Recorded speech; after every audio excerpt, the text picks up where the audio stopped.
In this week's Encore feature, Zac heads back to Amory, Mississippi, this time to get a little more insight into what makes a Christmas tree farm tick, all the while reveling in the spirit of the season. If you've never hand-picked a Christmas tree, go with him. There's more than meets the eye, and here's a hint, it's not just about the tree.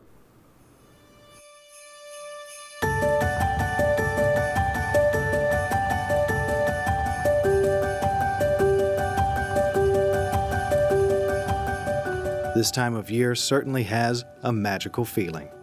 With cold weather setting in, thoughts go towards family and tradition.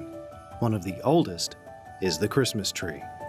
These beautiful decorations have their own unique history, but who grows them? Why do they do it?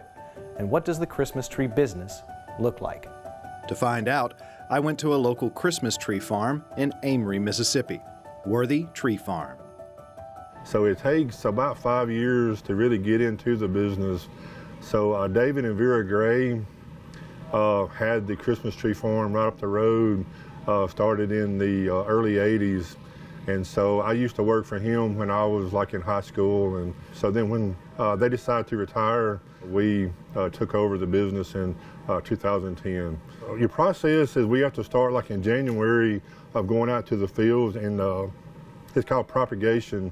So we actually take cuttings off the trees, and so those cuttings are rooted for the next year's trees. So that's kind of year, I guess, one in the greenhouse. Year two is when you actually plant that particular tree in your field.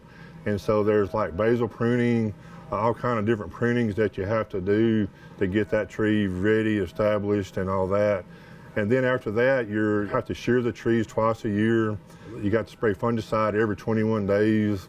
It's a lot to it just in that between like the year 2 and year 5, you know, to kind of keep them growing and you know, fertilize them. We spray fertilizer on them to keep them growing. We grow the Amory cypress and Leland cypress, and the Carolina sapphire, and the green giant is what our 3 or 4 different types are. Our Christmas trees that we grow now were started as ornamental purposes, like landscape break-ins, you know, wind breaks, all that kind of stuff. And before that, they were growing pine trees, Virginia pine, Scotch pine, that we grew here at the farm. And they moved to Leland cypress due to disease purposes, because the tip moth would get on the pine trees. And they moved to these ornamental trees, and they kind of look like the cedar tree. And they moved to those, and that, you know, they blew up when people started growing them. Everybody started growing them. It was easier to grow than a pine tree, because on pine trees, if you planted 1,000, you lost 500 as Christmas trees. So they wanted to move to something that was more sure. If you planted 1,000, you at least got 800. It's not something many people would think about. Christmas tree farmers are like many other tree farmers across the state and the U.S. They face similar problems to those who grow pine trees or decorative ornamentals.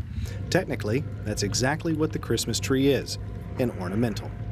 Although they don't hang over your head like a forest of pine, the Christmas tree business is a serious thing. Here in the Southeast, they have associations where growers can give and get advice. We have like 3 or 4 states are kind of involved into the Southern Christmas Tree Association here.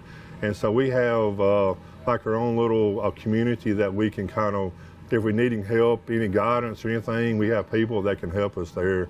So once a year we all get together at either Louisiana, Alabama, or Mississippi, kind of one place or another, and we all get together and just have like a big convention. And so we kind of pick each other's brain, you know, if we're having trouble with something or like that, we can always ask. Because we have some older growers in our association, so they've been there and done that. You know, they really know, you know, what to do and what not to do. We try to help each other out because you don't want to see anybody struggling on something like that. So that association is a wonderful thing, we think.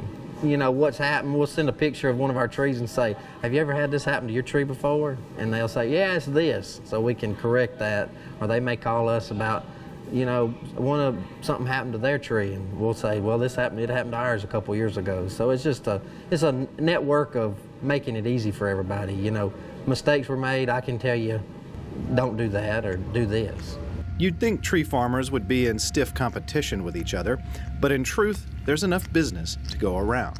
There's a few up in the north part of the state, but you can't, if there's 10,000 people in an area, you can't sell that many. So you're glad that somebody further on down the road, an hour from us, can open one, because then that kind of helps them out over there.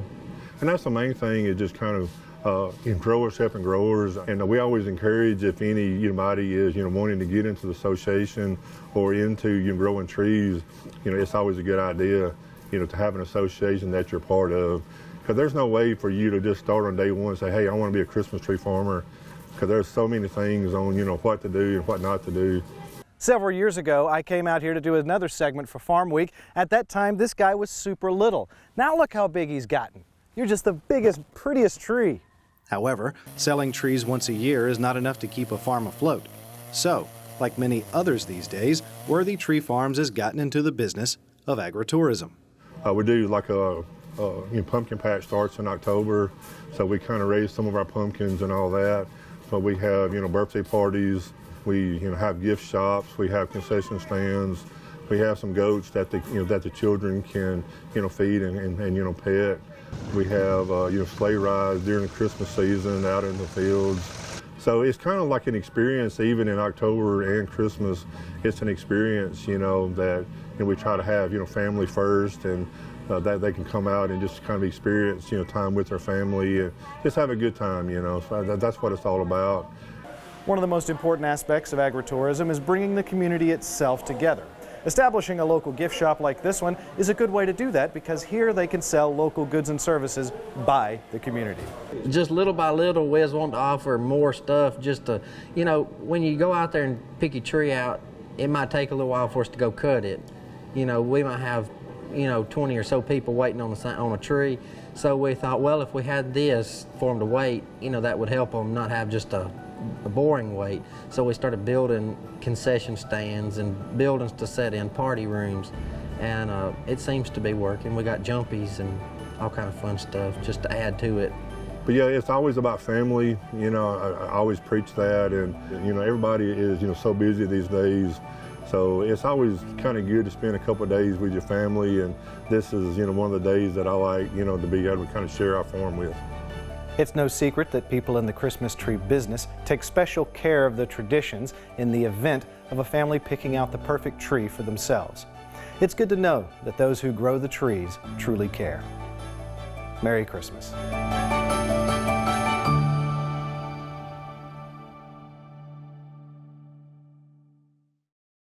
Great story. Looks like you had a fun time shooting that one. I did.